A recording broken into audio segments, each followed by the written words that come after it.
Rush Limbaugh passed away today, as you know, as we've talked about earlier in the show. He had an extraordinary life, but he also had a very unusual life.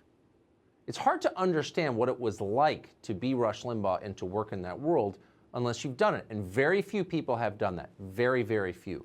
One who has is Glenn Beck, and he understands. And that's why we're happy to have him on tonight to join us. Glenn, thanks so much for coming on. Well, thank you. I was thinking, Tucker, today, I don't know any man, any one person, not a movement, not a collection of people, any one person that changed the culture as much as Rush Limbaugh did, that added to the culture. Maybe Carson, maybe Johnny Carson. Yeah. But what one man has done this? I don't know of any. It's amazing, and at the center of it, and I don't think, you see him today described as a kind of political activist or radio guy. He was a creator. He made things that didn't exist before. He was a creative force. Yeah. Yeah, and for as much bluster, and I didn't know Rush very well at all. He was a very, very private man, and as you know, Tucker, you've lived this lifestyle too. You have very few friends that you can trust, unless they're longtime friends, and even those sometimes will go a little nuts. So he was a very private man that I knew. But he was very humble. I remember the first time I tried out for talk radio, he allowed me to use his studio with his golden microphone, which was terrifying to me. Then when they were going to syndicate me, he listened to my show for a week before they even told me that they were going to make me an offer. And when it came down to it, Craig Kitchen, the president of Premiere, met with him, and Craig told me that he had said, he started the conversation and said, Craig, before you say anything, we've been friends, let's just break it easy. It's been a very good run. He actually thought they were going to come down and say, hey, we're moving on, things aren't so great. He had no concept, or I shouldn't say that. He did not have the ego that he had on the air. It was balanced. He knew that most people didn't last 30 years in broadcast. Yes. But I don't know if he knew he wasn't most people. How do you last 30 years in a business like this with the daily intensity, with the relentless attacks, not just on your business, but on you, your character, your family? How do you not become warped and crazy and bitter and lose your creative power? I think that he only had about 15 years of that. They've always been after Rush, but the last 15 years has changed. The way the left just slits throats and lets you bleed in the street, and the dirty things that they do is different than it was, 20, 25 years ago. He had to know what he believes. I think all this pushback on each of us, first of all, nobody can do 3 hours live, unscripted, every day and be faultless. And also, no one can fake it for that long. Well, that's the audience hears it. You can't. So he had to believe it. He knew who he was.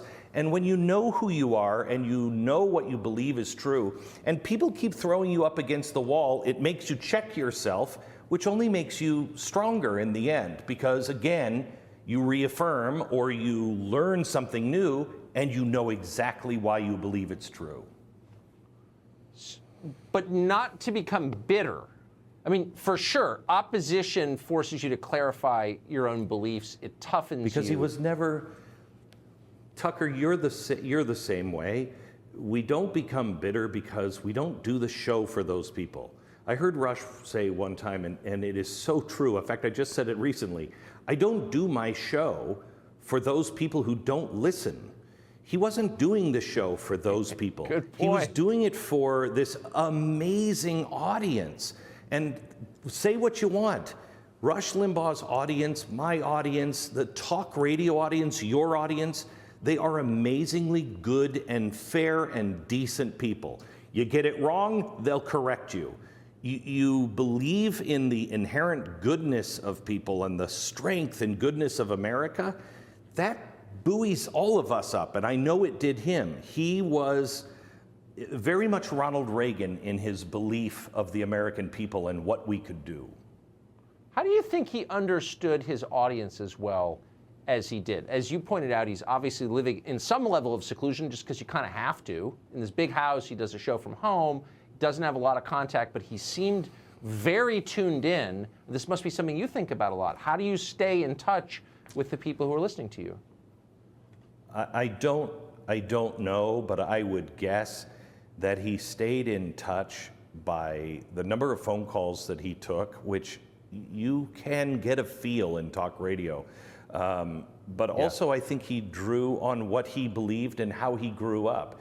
I think a lot of us, and that's what's so frightening about today, what are our kids being taught? We grew up in a time period where in America you could accomplish anything and it didn't matter what color you were. It didn't matter if you were poor or rich or connected or not, anyone could make it. He believed that because he came from nothing. I believe that because I came from nothing. And that's something I think you can draw on in tough times, good times for the rest of your life. And I think he feasted on that. How do you think he'll be remembered?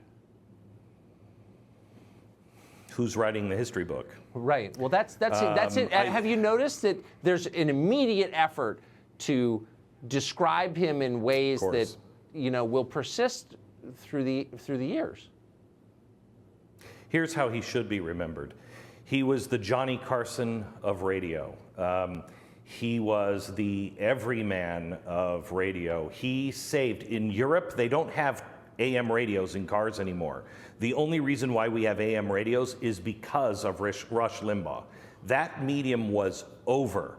He completely reinvented it. He was the first voice since Kennedy was in office that didn't have to answer and have a liberal on the other side. He could actually speak things and speak them in a way that people understood. And could repeat it. Amazing. He was a great teacher. Glenn Beck, I appreciate a great it. teacher.